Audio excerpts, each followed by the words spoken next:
Isang brutal na sindikato ng human trafficking, isang pulis na nawalan ng pamilya, at isang misyon ng paghihiganti na magdadala sa kanya sa madilim na mundo ng krimen.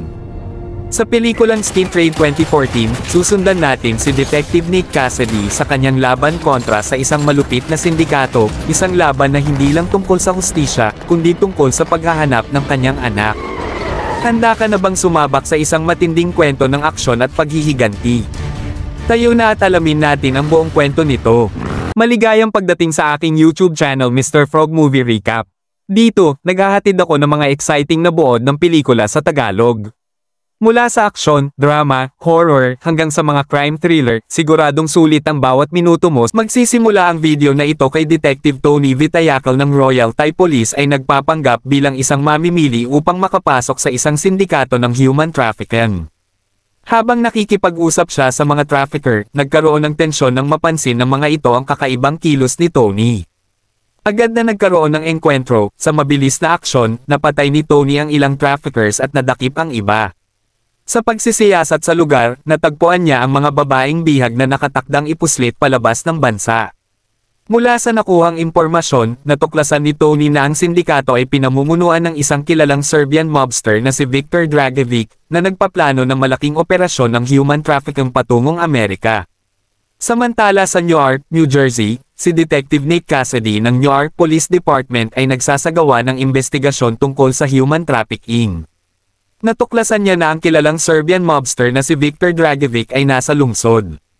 Kasama ang kanyang superior na si Captain Costello, nagsagawa sila ng briefing sa mga kapwa pulis tungkol kay Dragovic, na kilala bilang pangunahing personalidad sa pandaigdigang human trafficking. Habang papalapit ang barkong nagdadala ng mga biktima, naghanda sina Cassidy at ang kanyang team upang salubungin ito sa pantalan. Pagdating ng barko, natuklasan ni Dragovic na ang mga babaeng biktima ay namatay sa biyahe. Dahil dito, pinatay niya ang kapitan ng barko. Nang sumalakay ang mga pulis, nagkaroon ng bar-ilan kung saan napatay ni Cassidy ang bunsong anak ni Dragovic na si Andre dahil sa pagtatanggol sa sarili, at doon naaresto si Dragovic. Matapos ang pagkamatay ng kanyang anak at ang kanyang pagkakaaresto, si Viktor Dragovic ay nakalaya sa pagpiyansa. Bilang ganti, inutusan niya ang kanyang mga tauhan na patayin si Detective Nick Cassidy at ang kanyang pamilya. Habang nasa kanilang tahanan, inatake ng mga tauhan ni Dragovic sina Nick, ang kanyang asawang si Manya, at ang kanilang anak na babae. Sa kasamaang palad, napatay si Manya at ang kanilang anak sa pag-atake, habang si Nick ay malubhang nasugatan ngunit nakaligtas, at ang trahedyang ito ang nagtulak kay Nick na maghayganti at habulin si Dragovic hanggang sa Thailand upang tapusin ang kanyang sindikato ng human trafficking. Matapos makaligtas sa pag-atake na ikinasawi ng kanyang asawa at anak, si Detective Nick Cassidy ay nagpapagaling sa ospital. Dumalaw sa kanya ang kanyang superior na si Captain Costello at isang FBI agent na si Reed na nagpaalam sa kanya na si Viktor Dragovic ay nakatakas na palabas ng bansa. Sa kabila ng kanyang kalagayan, determinado si Nick na maghiganti. Tumakas siya mula sa ospital, kinuha ang kanyang mga armas, at pinuntahan ang abogado ni Dragovic sa isang restaurant. Matapos pilitin ng abogado na ibunyag ang kinaroroonan ni Dragovic, pinatay niya ito at sinunog ang restaurant.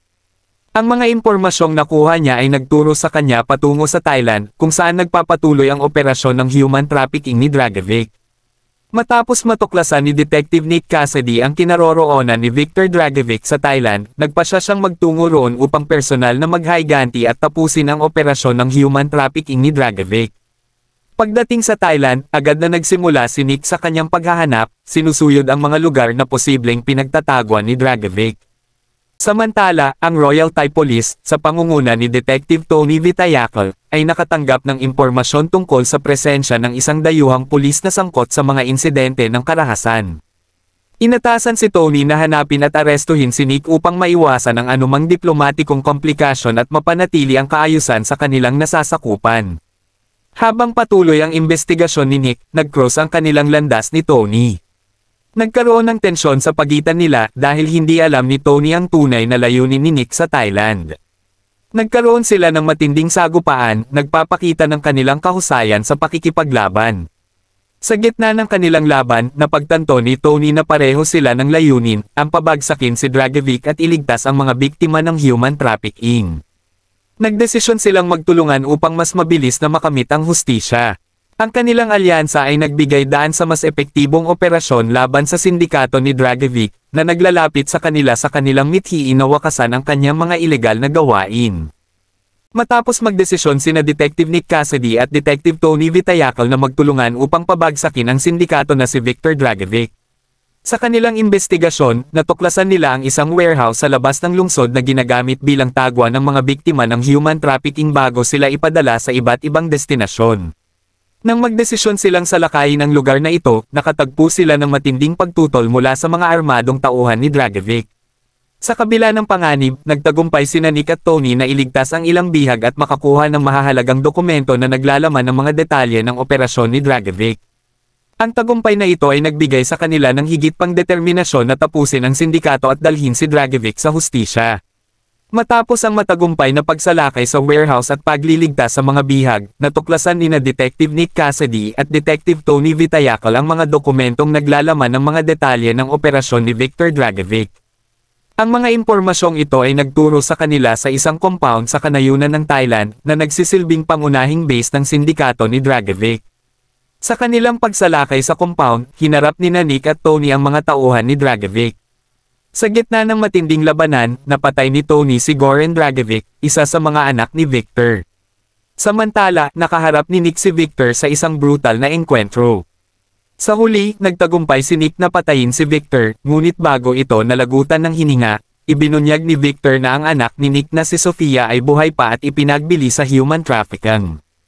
Ang revelasyong ito ang nagbigay ng bagong layunin kay Nick, ang matagpuan at mailigtas ang kanyang anak na si Sofia mula sa mga kamay ng mga human traffickers. Sa huling eksena, makikita si Nick na naglalakbay mag-isa, dala ang pag-asa na matagpuan at mailigtas ang kanyang anak mula sa mga human traffickers. Ang eksenang ito ay nagpapakita ng walang hanggang pagmamahal ng isang ama at ang kanyang kahandaang isakripisyo ang lahat para sa kaligtasan ng kanyang anak. At diyan nagtatapos ang matinding kwento ng Skin Trade 2014, isang laban para sa hustisya, pamilya, at paghihiganti. Ano sa tingin mo ang pinaka-nakakabilib na eksena sa pelikulang ito? I-comment mo sa ibaba. Huwag kalimutang i-like ang video, mag-subscribe sa Mr. Frag Movie Recap, at i-hit ang notification bell para sa mas marami pang maganda na movie recaps. Kita-kits sa susunod na kwento mga ka-frag.